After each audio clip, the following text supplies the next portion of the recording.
find such a love at our age. Whoever thought we could dance on a Welcome to Couples Therapy in 7 Words. I'm your co-host, Judy Alexander, and I'm here with my husband, Dr. Bruce Chalmers. Hello, Judy. Hello, viewers and listeners. Judy, what is today's title? It is Try again. Intimacy, Sex, and Relationships, an interview with Leah Spasova. Yes, Spasova. Spasova. Spasova. Yes, Spasova. that's right. Sorry. She puts the Yes, emphasis on the first. Emphasis on the first syllable. That's right. Spasova. Yes, and which we just finished. On And my Bulgarian. she is it's funny, we commented during the interview that in her background, she reminded us right away of one of the characters, a couple of the characters really, on the HBO series. Was it HBO or Netflix? Netflix series, Sex Education with Gillian Anderson. Anyway. Yeah. When she was a teenager, she was like the sex expert for all of her peers. Right. So if you're sex education fans. Yeah. And now she's a grown up and offers all kinds of good help to folks that she works with. Advice. So check that out. Mm-hmm. Before we do that, let us put in a word for our books, and I will actually tell you something with respect to my most recent book. Yes. If you want to hold that up while I say it. Certainly will. The name of which is Betrayal and Forgiveness: How to Navigate the Turmoil and Learn to Trust Again. Yeah, and I just met a couple this morning, as when we're recording this, who the woman had read several books and then read that book and felt a lot of hope from that book. And actually they ended up working with me because they wanted to build on that. But the situation was where the man had an emotional affair. The woman was really devastated by that. And but they were committed to each other, had been together for a long time and didn't want to, had no intention of breaking up. But she knew she needed to heal. And she found that book. I didn't ask her what the other books were that she read, but she found that book really spoke to her in ways. And I just want to share that with folks. Get that book. and I also want to put in a word that you did an interview today, but when this is coming out, it will have been, you did a Facebook Live. You were interviewed on a Facebook Live program. I was, yes, and we talked LOA. LOA Today is the name of the podcast. Yeah. It'll be it comes out as a podcast, and so look for that, LOA Today. And yes, I was interviewed on that. Had a great conversation. It was a lot of fun with there were two co-hosts there, and we really had a great conversation. And a lot of it was about betrayal and forgiveness. Right. That's what it was about. That's what they had me on to talk about. So in addition to that wonderful book, you also have It's Not About Communication. Why everything you know about couples therapy is wrong. Which I actually mentioned also, by the way, in that conversation, in the interview that I was interviewed today about. And Reigniting the Spark: Why Stable Relationships Lose Intimacy and How to Get It Back. Yes, indeed. And so I hope you will get a hold of those books. And speaking of books to get a hold of, there's one somewhere. It may be in that pile over there. Yes, I think there's one there. It's near the top. We just got back. We just got back from being away for a while. That's right. If you notice, the background is different. We're back. If you're back watching home. this, yes, we are back. And so the books were not in their usual places, but there it is. You found it. There it is. The Blue Tent: Erotic Tales from the Bible by Leah Zilber. Leah Zilber, with whom I'm having a torrid affair. Oh, you and Leah. Yeah, me and Leah. Leah Hearing are like about this that. every week. That's right. Because, folks, welcome to Leah over here. This is Leah, and so do go check out that book. It is a beautiful book of biblical erotica. If that sounds like an oxymoron to you, you need to check out that book because it's not. You do. It's really a beautifully written book. And you can get that if you go to Leah Zilber. That's LARIAZYLBER.com. Go there and you will find all sorts of information, or just search for. Go on Amazon. Go on Amazon and search for The Blue Tent: Erotic Tales from the Bible. Otherwise you'll get blue tents. We already said that. We pointed that out to people.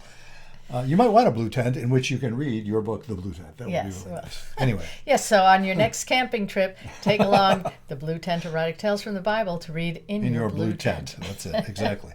So let's get to our interview, and we'll see you on the other side. Our guest today is Leah Spasova. Leah is a social psychologist and educator in New Zealand and the CEO of LifeSexperts, which offers coaching and training about healthy relationships. Leah, welcome to Couples Therapy in 7 Words. Thank you for having me. It's a pleasure to be here, and I'm excited for today's conversation. Well, we're glad to have you. So we always like to ask our guests, for starters, how did you get into the work you do? Tell us something about your own journey. As briefly as I can put it, I was just lucky to be brought up in a sex positive home. And growing up, as every child has questions like, where do babies come from?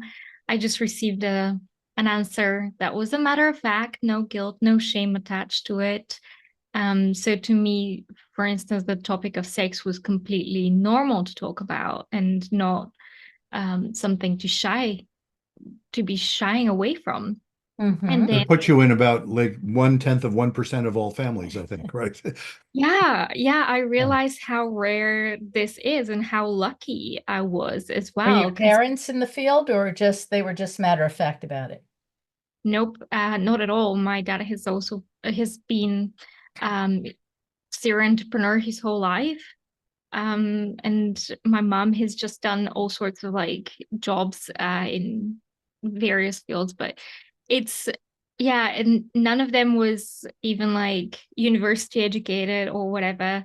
They just, specifically my dad, just did not want me to grow up thinking there's anything weird about the topics of sex and relationships. And when I was 14, I got involved in a non-governmental organization in my hometown. They had a youth club, and they taught us a lot about healthy relationships, toxic relationships, because they specialized in domestic abuse and human trafficking.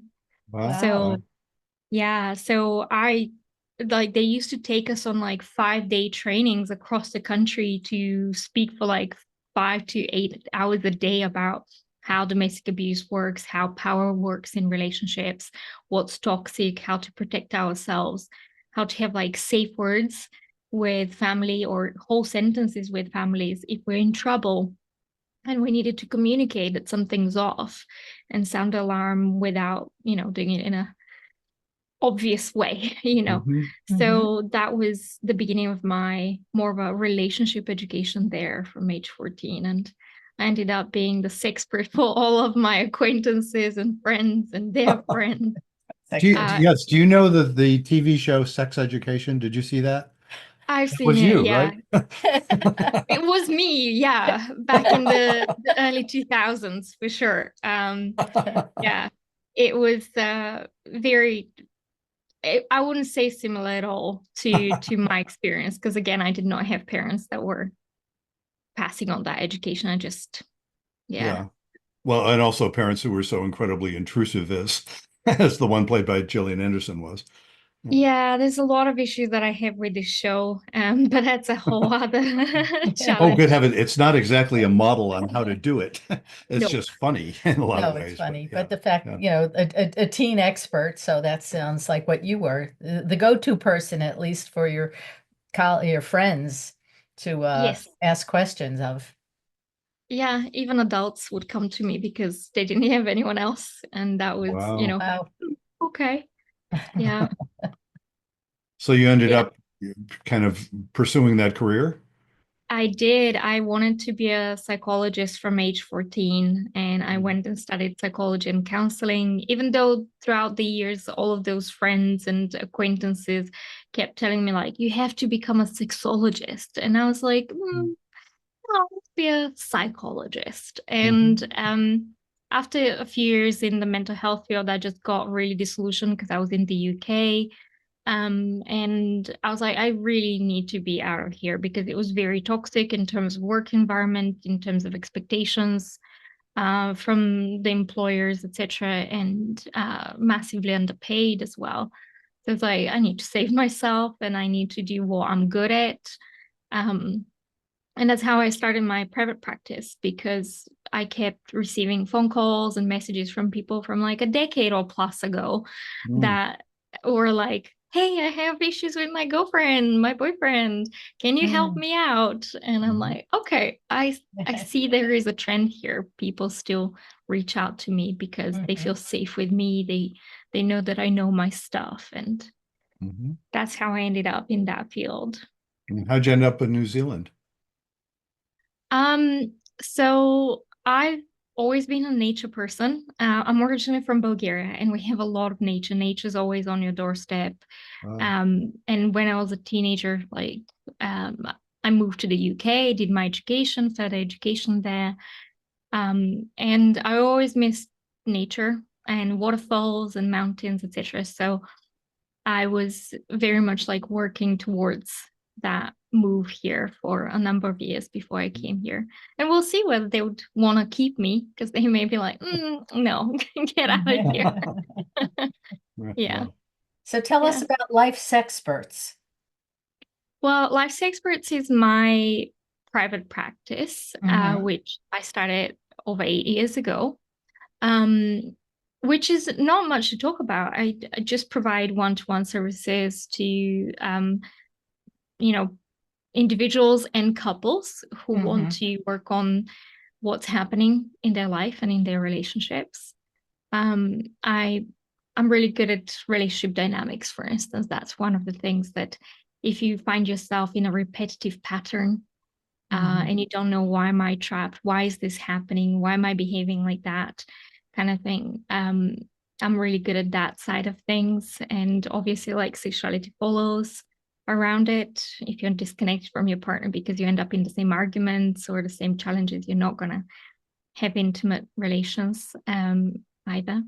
Mm-hmm. And then more recently, I started a platform called Life's Explicit, because life is explicit and it features many professionals from the field of sex and relationships. Because what I found is that I'm often at capacity with clients, but I, have to keep a wait list, etc. And also, I'm not the best professional for everybody, Mm-hmm. and there are certain topics that I'm not an expert in, and I'd rather have a place to refer people to as well. Sometimes it's, time zones don't work out, or um, their, their goals do not align with how I work and what I believe in and stuff like that. So I wanted to have one place where I support my colleagues to be found in an uncensored, unfiltered way, and Mm-hmm. for the general public to find professionals that would suit their needs, be it around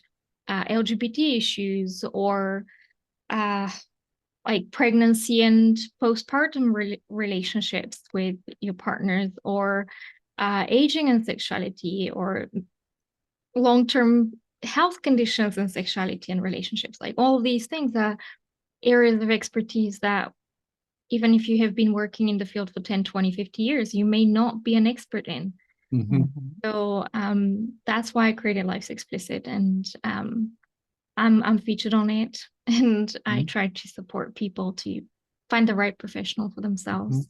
Yeah, so you have a bunch of professionals on there now who have different areas of expertise, so that you can make referrals. Yeah, yeah. The people can browse the website and find the professionals that they need. Also, they can find resources, books, articles, courses, all of that stuff that supports their well-being and well-being journey. Because not everybody's ready to begin with couple sessions, or Mm-hmm. one-to-one work or whatever. Sometimes they need to do their reading first, their online courses first, before they trust a professional to work with. Mm-hmm. Yeah. So I mean, this is a very broad question, but how do you work with like individuals or couples? Like, if you could sort of speak to us about what does it look like for somebody who's working with you? Yeah.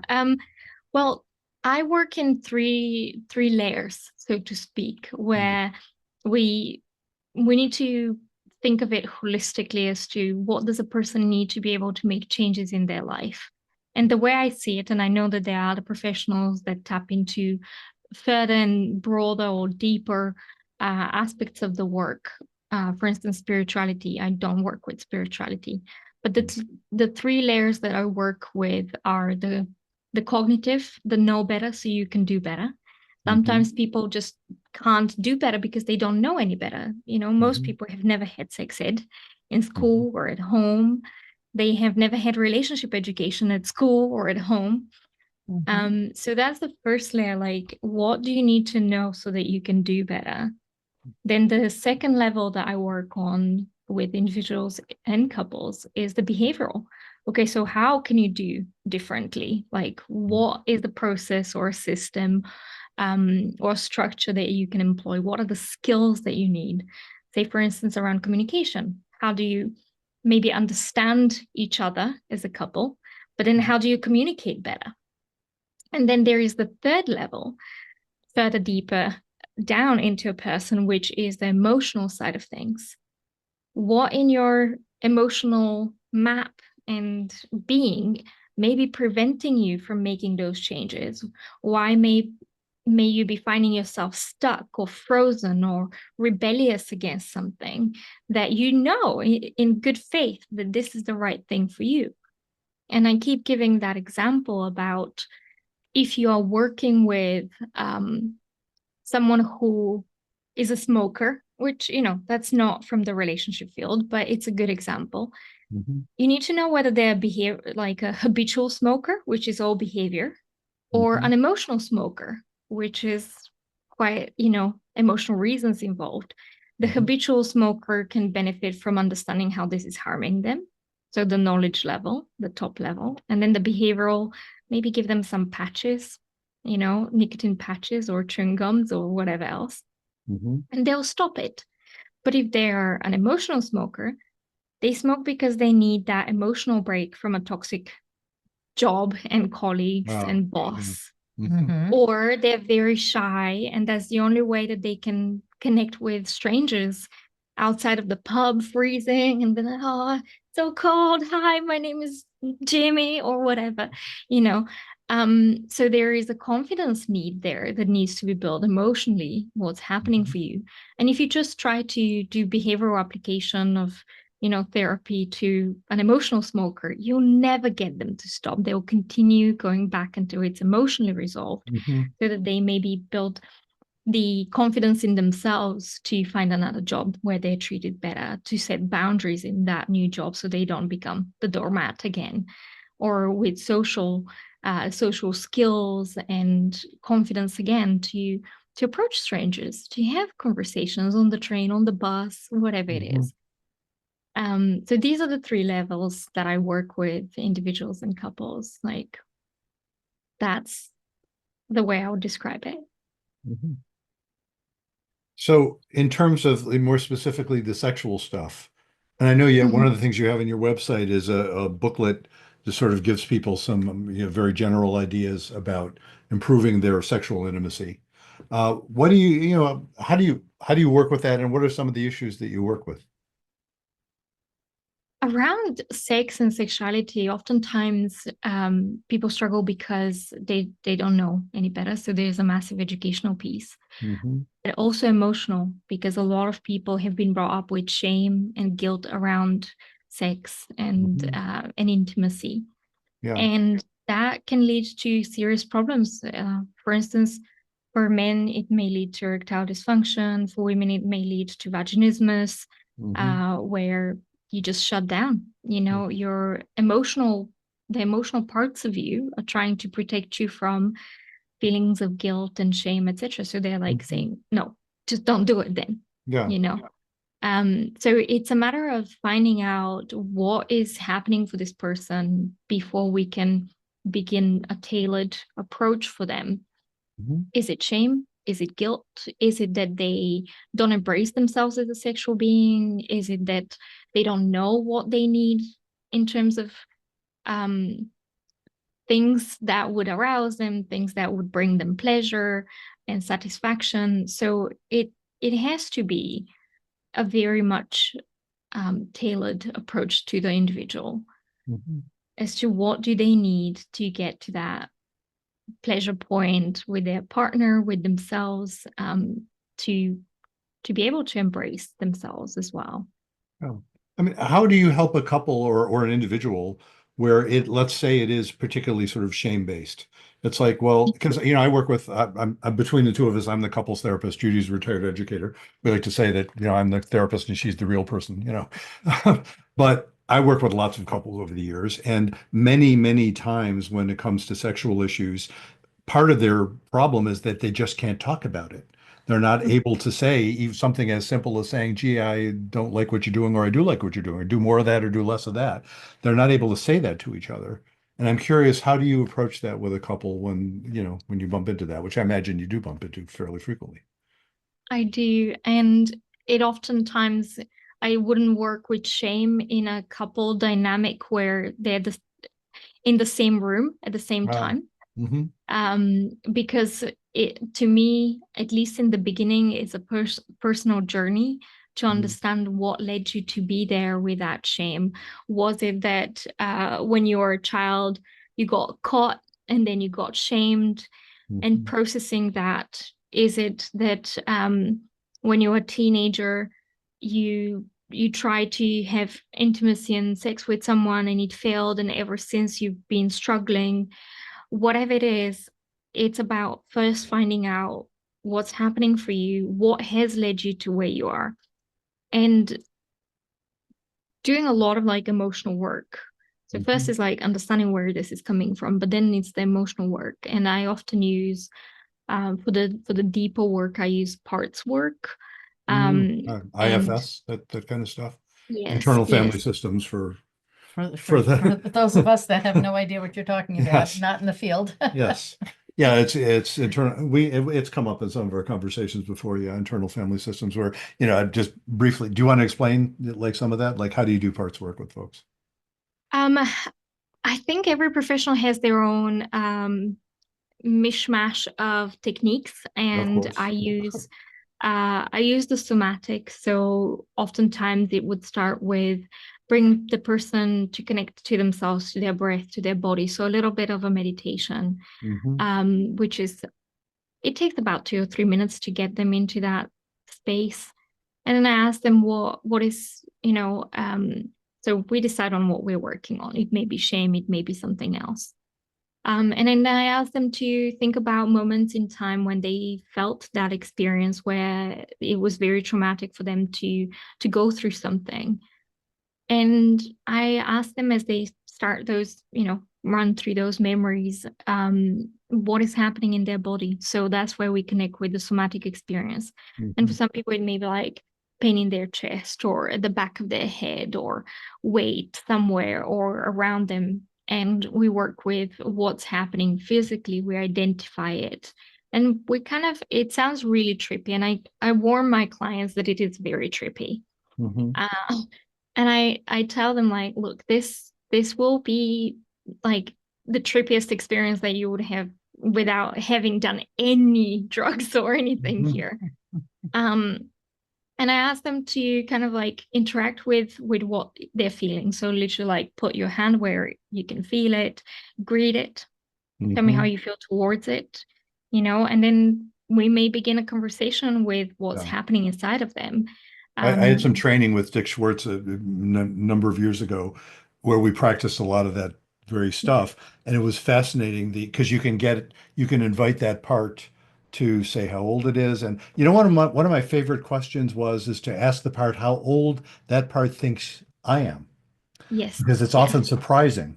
It'll be a yes, young part that'll think that I'm 18 or something because yeah. it knows I'm older, but it doesn't know that I'm like an old guy. It's really fascinating.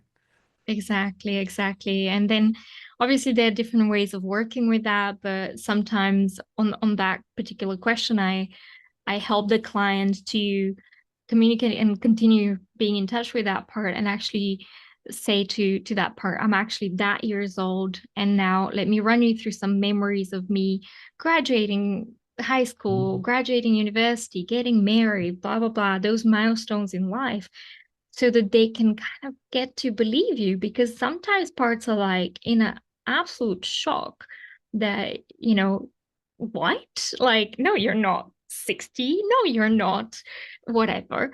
And that's part of the healing, that they're parts of us, as um Dick Schwartz says, that they're just stuck, they're protecting us from age, you know, with the mindset and the skills of the age that something happened to us, 8 years old, 5 years old. And it's very trippy. And I tell my clients, you may start feeling things inside of your body move and change. Maybe that prickly sensation now spreads and it's no longer prickly, but it's heavy. Or maybe you feel um, that, different emotions are coming through, or you may hear a voice, you may hear what it says to you, you may see images, new images, memories, like all of that is communication, and it's very, very trippy. Um, and I warn people, I don't tell them in great detail what it's like as I am explaining here. Mhm. Um, but the most of the time when people do that experience, they're like, whoa, like I cannot believe that I saw these things, that I felt Mhm. these things. And the most powerful thing is that the changes and the growth are remarkable and they stay with you for a very long time. They actively change what's happening for you on a deep emotional level Mhm. when you've done the work.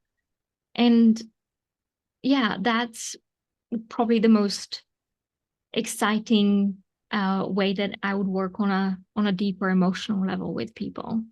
And Yeah, you must find that very rewarding when that happens. absolutely. Yeah. Yeah. And I have clients that message me like, because I always tell them like, don't come to me only with the bad stuff, like message me every once in a while, tell me how great you're doing, and every once in a while I'll drop an email to a client, or they'll message me and say like, hey Leah, by the way, I just wanted to show off and tell you how life is going for me. And it's Mhm. amazing to hear those things because Yeah, I do I've got teach those my too. They're really nice to hear. Yeah. Yeah. absolutely, absolutely. And I teach my clients because I have a lot of history and benefits from being Eastern European. We have a very different mindset to Western countries, especially Britain, where my clients are. And I have to sometimes teach them stuff from my culture that are absolutely like mind shifting. Yeah, One You of want to them, give an example of that? yeah. yeah. One of them being to brag about stuff. So I know in America people are way more braggy, so to speak, but Mhm. British people are very, very sensitive to ever Mhm. putting themselves forward for anything and saying how good they are or something.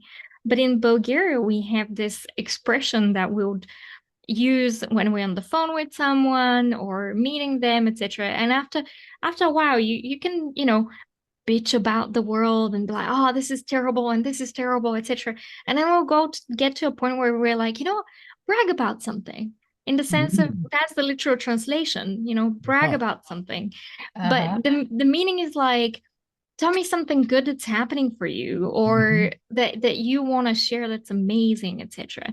So I've given that to a lot of clients in the UK and they're like, wow, really? You do that?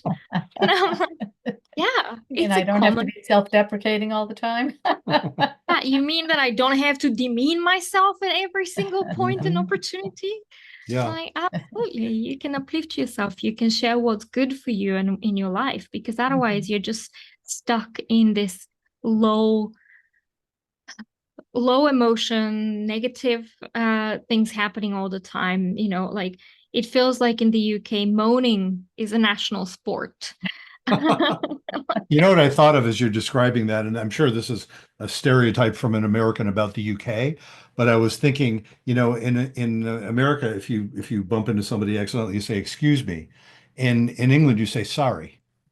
Yeah. And there's a difference between those, very big difference between those. Excuse me means I've just violated your space and I'm not beating myself up about it, but I hope you will, it's on you to excuse me. Whereas to say sorry, it's like, oh no, I need to, diminish myself. And maybe I'm making way more of that than is necessary, but I wonder if that applies. There is definitely something like that in the UK. And when I moved to the UK, I felt that although they're very polite and say sorry and thank you, and please for everything, I just felt that the meaning of those words, the heaviness of those words is just lost. Because in Bulgaria, if you say thank you to someone, you really mean it. Like they've really done something for you. Whereas in the UK, you say thank you to the bus driver, to Hmm. someone making, way for you, whatever. And I've had those kind of weird moments where, because I've spent most of my adulthood in the UK, I'll go back to Bulgaria. I'll be getting off a bus and I'll say thank you just because, it's part of, Hmm. you know, life in the UK. And then I'll feel like 20 or 30 or 50 people looking at me like What's the I've matter just with you? murdered someone in front of them. Um, and it's such a bizarre thing, but definitely like words about gratitude and sorrow, like, and just, I'm sorry, etc. They're very heavy words in Bulgaria. Mm. um, Especially, so we have the interesting thing that we have the French words for thanks, which is merci, and Hmm. we'll say that a lot more. But if you say the Bulgarian word for thank you, which is благодаря, it's such a difference, Wow, massive that's like difference. a much deeper meaning and a much you don't say that easily. You say that when it's a big thing that's just happened. Yeah, yeah. Yeah. And it's really beautiful when you've been abroad for so long and you dissect language in a very different way. Mm. Interesting. And for instance, the word the Bulgarian words for thank you, if you break them down, it means blago means something sweet, something really nice. Ah. And daria means gift to you. Aha. So I'm gifting you something nice and beautiful. That's Mm. what it means, if you break it down. And when you break down English expressions and English language, the way I can see it from a distance can be quite helpful in supporting my clients to understand how they are themselves trapped in certain patterns, belief patterns, because of the language that they use, Mm-hmm. Oh, which wow. is really exceptional and beautiful as well. So Yeah. sometimes I have to stop my clients and be like, I need to eradicate XY word from your language here because meeting you, it's taking away from you, it's putting you down. You Mhm. must not see yourself in that way or think that way if you want to make good progress. Mhm. So it really pays off to be bilingual. I guess it I does. can well imagine. I've never become fluent in languages besides English, but I studied especially in college and around that time of my life, 7 or 8 different languages studied because I was so fascinated by the very things you're saying. The fact I was a Japanese major in college, actually. The fact that you think when you're growing up in a certain language that that's just the normal way to speak, and of course it isn't. There are whole cultures that are making very different assumptions just because of the nature of the language. So different assumptions about relationships, for example, just by the nature of the language. Exactly, Yeah. exactly. So not As only in language, but just in the work that you do, what are some common misconceptions that you encounter in your line of work? oh, about sex, relationships, or both. Mm-hmm. Yeah, Yeah. either one. About sex, oftentimes people think that if it's good for them, it means it's good for the other person. That's a classic, isn't it? Yes, that is a classic. And I And want to say there's a gendered component to that, right? We men think that. yeah, And I don't think women think it as much as men. Is that accurate? it is. It is. Yeah, I don't want There to is mansplain to the women definitely, here, but yeah, yeah, yeah. yeah, because Um, we can be so we men can be so sort of Myopic? myopic is yeah, it's sort of we have blinders on often, and just this assumption that you know, if we got off and we had fun, it must be that she did too, and of course she isn't always saying because she's worried about, and you can speak for she. Well, I can't speak for she because you and I have very good communication with each Well, other. yes, but not all So, women and men yes. do. And yeah, a lot of women, like, well, I've certainly hear a Mm-hmm. lot of women will be reluctant to tell a man, oh, I don't like what you're doing. And it could be just out of fear, literally out of fear. It's like maybe the guy's a total jerk. But even if the guy isn't a total jerk, it's out of fear that, Well, you don't want to hurt his feelings. yes, exactly. You don't want him to break up with you. Yeah, Um, that's right. Yeah. it's So like that's two the things bit. that pop in the Yeah. So you head. have to pretend, for example, pretend you're having an orgasm because if if the guy thinks he's not the greatest lover in the world, then Yeah. he's gonna think it's you. Yeah. Yeah. Anyway, Yeah, we're off that's topic definitely for a moment. a discrepancy there. And also that if nobody's saying anything, then it's good, you know. Mhm. Yep. Men fake it as well, much more rare, but they do. Yes. Um, when it comes to relationships, the assumptions that people run their lives on, such as there is a way to do it, and the way is you meet, you date, you are exclusive, you move in, you have the wedding, the children, the blah blah blah. And the thing is that that kind of model of assumptions just does not work for people. Mhm. And people would be much happier if they sat down with each other and said, I actually don't want us to live together. I want us to be neighbors, you know? Mhm. Or I don't want us to have children.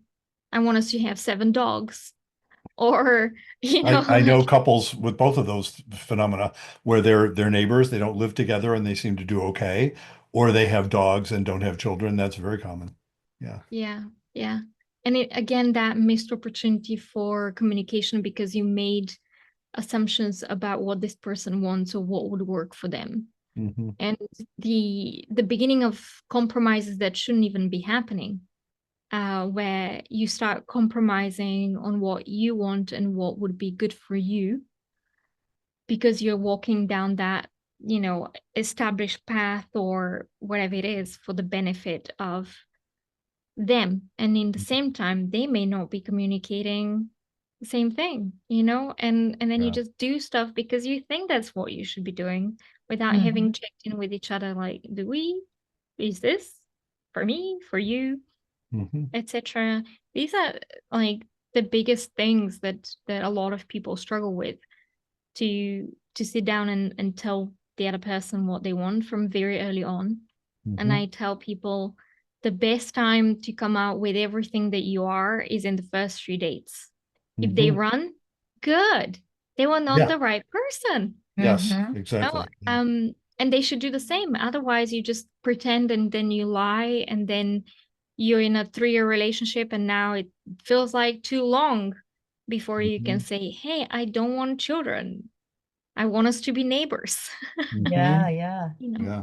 I don't want us to be exclusive, whatever it is. Hmm. Um, but more people are learning about designer relationships and how you can go about to actively create what you want rather than float down the river of Hmm. assumptions and Yeah. belief Of course, that system.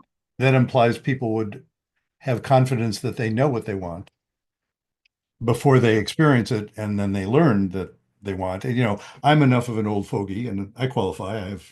I have a Medicare card. I don't know if you're familiar with that in the United States, but anyway, I'm over 65. I'm 73.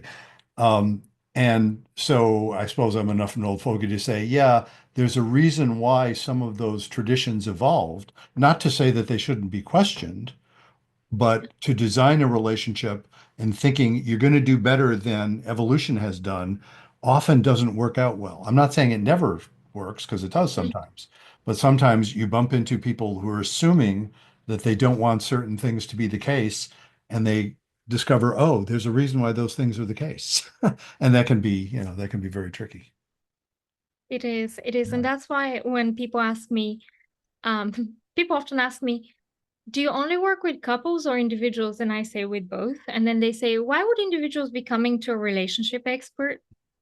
And I'm like, because they want to learn about themselves, because they Yeah. want to learn what went wrong and how they played a part in the previous XYZ relationships. Because we are 50-50 in terms of responsibility for what happens in relationships. You Hmm. know, I give that example to clients. You can choose to shout at me right now, you're a bitch, you're horrible, blah, blah, blah. And I have options. I can engage in a shouting match with you. So that's my 50%. I can leave. That's my 50%. You know, like I can just ask you questions like, why did you feel that that's, you know, real, or like what's happening for you, and, you know, have a more of a compassionate answer to you. that's also 50%. Like whatever you are throwing back at me, I have 50% of the responsibility to engage in a specific chosen way. That's Mm-hmm. it.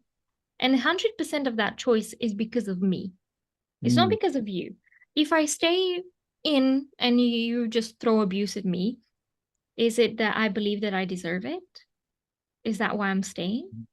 If I throw a fit as well and I start screaming at you as well, does that mean, like, what is my reason for that? Does that mean that I believe that this is how we're going to resolve it? Or that, you started it, I will finish it kind of Mm-hmm. mentality? That's And 100% me. often that's all folks saw growing up, so they don't Yeah. realize there's alternatives to that. Yeah, exactly. Right. If And I it's so leave, easy to say, I left him, he was such a, dickhead or whatever it was. And then you have to examine, well, what is your part in the relationship and what are you bringing out in each other? yeah, So yeah, that's, oftentimes why you would meet with somebody individually, so you can help them see their patterns. Yes. absolutely.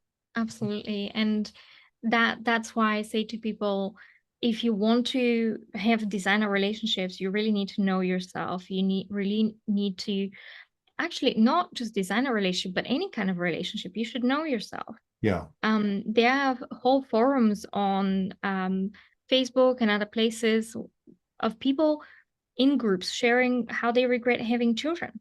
And I'm Yep. like, this is so heavy because you don't have a child for Christmas or two. You know, it's a Yep. it's a lifetime commitment, and you Mm-hmm. should know, who are you? How do you interact? When you have pets, do you take joy in taking them out? What kind of commitment can you make?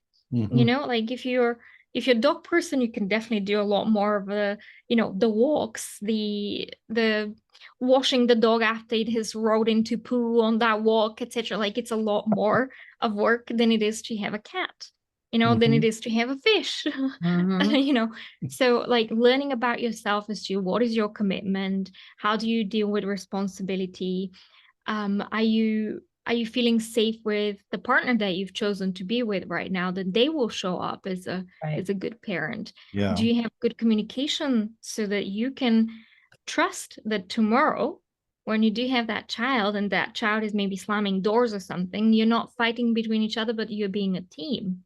So Mm-hmm. when it comes to all of these things, you play 50% of the part and they do 50%.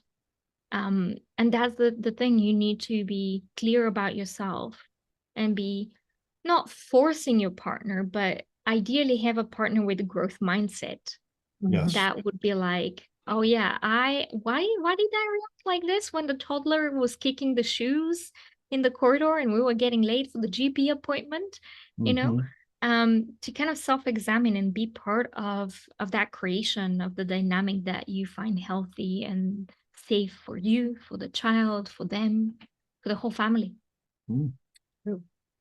So how can people get in touch with you? If people want to get in touch with me, they can just Google my name. I'm very Googleable. They'll find me anywhere they want.